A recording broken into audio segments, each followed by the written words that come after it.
You're starting a pet photography business, or maybe you're just simply looking to diversify the equipment that you use for your photography sessions. But guys, goodness gracious, there is so much to choose from and to look through, right? So from one pet photographer to another, I'm sharing the equipment I use in this video as a natural light pet portrait photographer. Now, as a disclaimer, I've only been in business full-time for about 1.5 years, so I too still have a lot to learn about all the equipment on the marketplace. But hopefully what I share in this video for you guys, if you're just getting started, can really give you a jumping off point. So for what camera settings I use, what I carry in my kit when working with dogs, how to start your pet photography business, income stream ideas for pet photographers, and so much more. I'm gonna drop some other really helpful video links in the comments below and above, and those are just some other videos that you can check out talking about that stuff. Now, let's chat all about equipment. First off, my camera, what I'm using to record right now, I shoot with a Canon Rebel T7i, which is a fantastic camera to learn on and start with because it's economical. When I bought this camera, I was not anticipating becoming a photographer.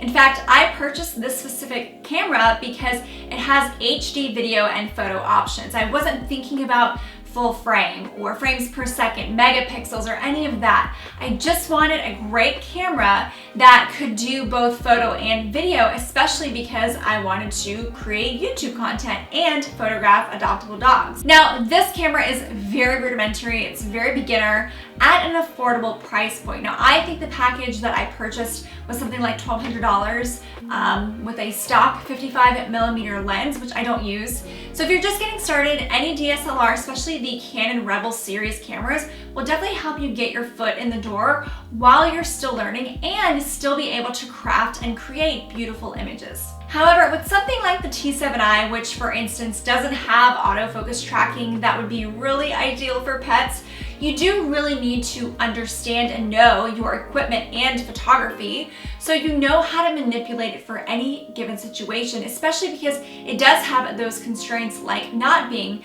a great camera for low light situations. Now, I think that this camera is great when you're getting started because it forces you to learn photography, no exposure, no light, ISO, and really understand what is happening around you during a session so that when you do upgrade your equipment, you have the technical aspects of photography sort of learned through and through, which will make you a better, more well-rounded photographer in the long run. Again, the camera body that I use is the Canon Rebel T7i series. By now, they probably have a slightly newer version or series of new versions, but I've really enjoyed getting started and using this camera, and I do hope to upgrade soon, but I haven't quite decided on what yet. All right, from the camera body, let's chat about lenses. Now, the cool thing about pet photography is that you can use a wide variety of lenses depending on your style that you maybe couldn't necessarily use for people.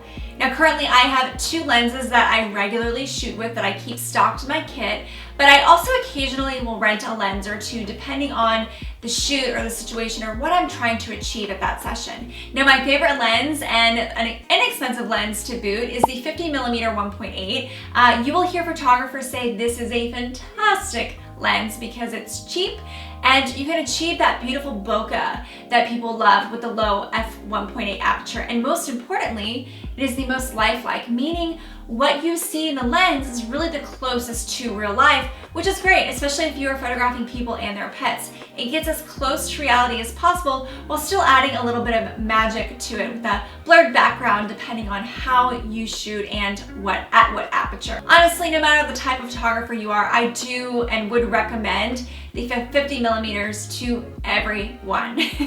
However, if you're shooting fast-moving objects or objects from far away, say you're a sports action photographer, this lens is not the best option. But for beautiful pet portraits that are creamy, yes, absolutely, I do recommend the 50mm. I also shoot with my 35mm f2, which is a slightly brighter and wide angle lens. Now, I recently got this lens and I am swooning over it. Its focus is quite a bit faster than 50mm, but the reason it's fabulous is when I'm working with pets, is the 50mm, I actually have to be really far away from the animal to kind of get them in the full frame. But with the 35mm, because it's a slightly wider angle, I honestly can be right here from the pet, giving them a treat, and I can still get their entire body in frame. So I can keep their focus, keep their attention. Now, this is also valuable because I have more control when working with the animal since I am so close to them. I can still talk to them, pet them, put a treat in front of their nose, and capture some really gorgeous images without having to constantly move backwards and forwards as much as I do with the 50mm.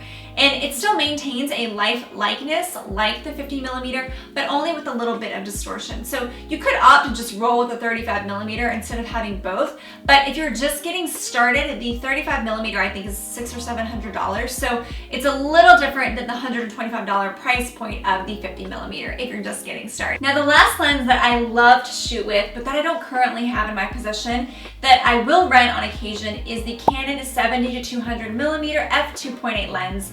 Why is this lens great, you ask? For one, you can shoot from much further away without any loss of sharpness or vividness or image quality, which is especially important if you are photographing scared, anxious, reactive, or fearful dogs. This is also an amazing lens for shooting because it compresses and sort of blows out the background. So if you're shooting in a less than ideal location with a lot of distractions, you are able to make your subject truly stand out as the focus of the image. The autofocus is also sharp as a tack on the 70-200, making it an ideal lens for working with moving objects and targets such as sports, wildlife, and you guessed it, pets. It's also a great lens to work with in low light situations because of the 2.8 aperture. However, while I adore this lens, it does come with a hefty $2,000 price tag, so it's definitely an investment. Now, every other pet photographer, or a lot of them that I follow and I love, who do a lot of action, they do highly recommend to have one of these 70-200 in your kit. But if you are not able to purchase it, then just rent it.